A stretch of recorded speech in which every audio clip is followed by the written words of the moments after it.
सज्जनों को नमस्कार। आज प्रारंभ एक कविता से करूँगा। कविता का शीर्षक है कितना बहुत है। ये काव्य संग्रह या पुस्तक कवि ने कहा कि पृष्ठ 20 से लिया गया है।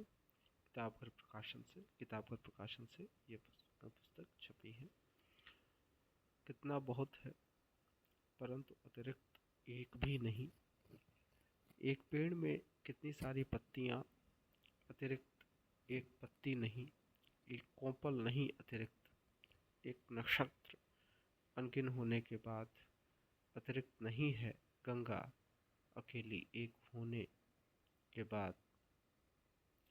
न उसका एक कलश गंगा जल, बाढ़ से भरी एक ब्रह्मपुत्र, न उसका एक अंजुलि जल, और इतना सारा एक आकाश, न उसकी एक छोटी अंतहीन झलक। कितनी कमी है, तुम ही नहीं हो केवल बंधु, सब ही परंतु अतिरिक्त एक बंधु नहीं। ये पंक्तियां हैं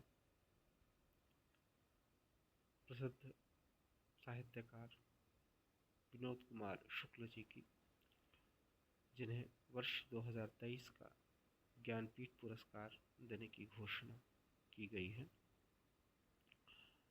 श्री विनोद कुमार शुक्ल जी का जन्म 1 जनवरी 1937 को राजनांदगांव छत्तीसगढ़ में हुआ था। अभी वे जीवित हैं, 88 वर्ष के हैं। हिंदी के प्रसिद्ध कवि और उपन्यासकार हैं और उन्हें ज्ञानपीठ पुरस्कार मिलना मेरा मन आह्लादित है। मैं उनसे व्यक्तिगत रूप से परिचित नहीं हूँ, लेकिन विनोद कुमार शुक्ल जी को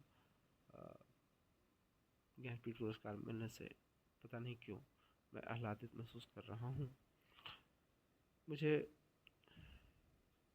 मैंने उनकी नौकर की कमीज और दीवार में खिड़की रहती थी, दोनों उपन्यास 2007 में मैंने पढ़े थे। ये दोनों उपन्यास मैंने 2007 में पढ़े थे और पहली बैठक में ही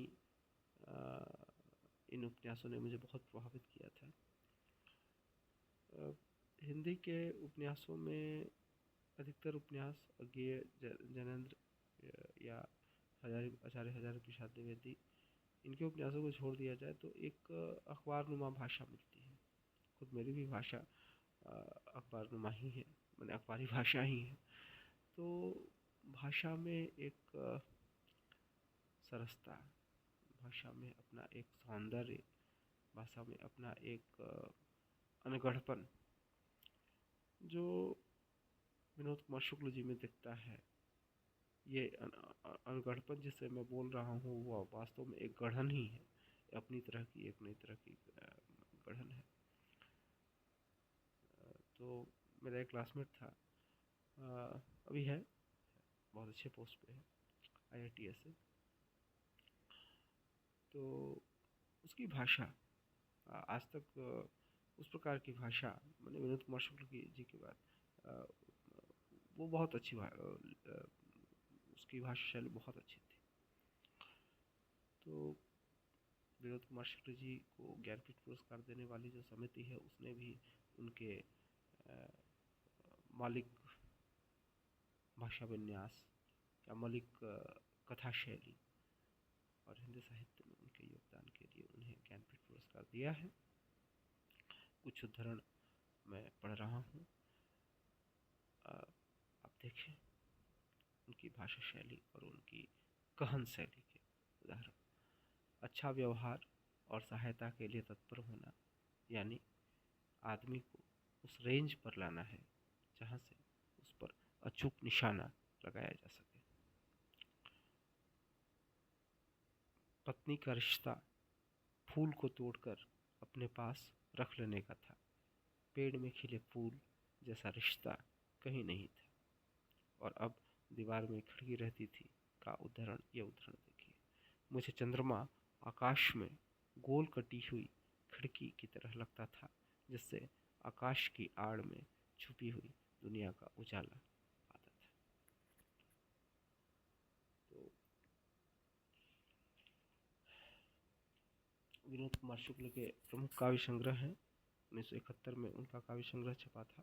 पहला लगभग जय हिंद, दूसरा सब कुछ होना बचा रहेगा, आकाश धरती को खटखटाता है, कविता से लंबी कविता, ये उनके प्रमुख काव्य संग्रह हैं। और भी उनके काव्य संग्रह आए हैं।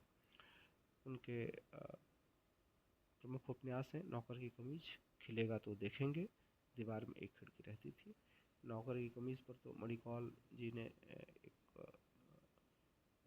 फिल्म भी बनाई थी, छोटी फिल्म बनाई थी।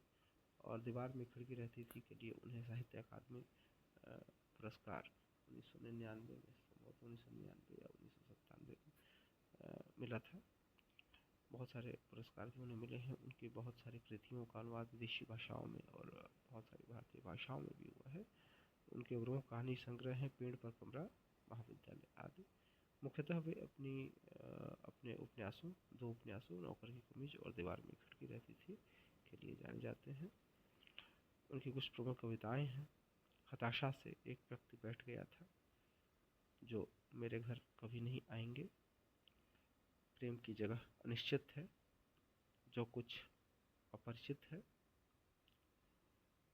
दूर से अपना घर देखना चाहिए, रहने के प्रसंग में कहीं एक घर था।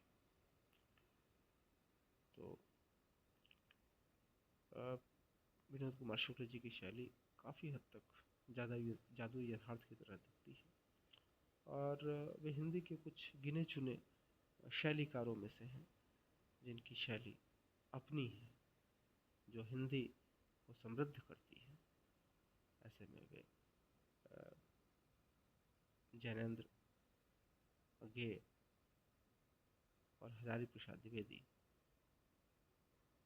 की परंपरा के उपन्यासकार या कथाकार हैं। और उनकी यह देन ही उन्हें हिंदी साहित्य में स्वर्ण अक्षरों में स्थान दिलाने हेतु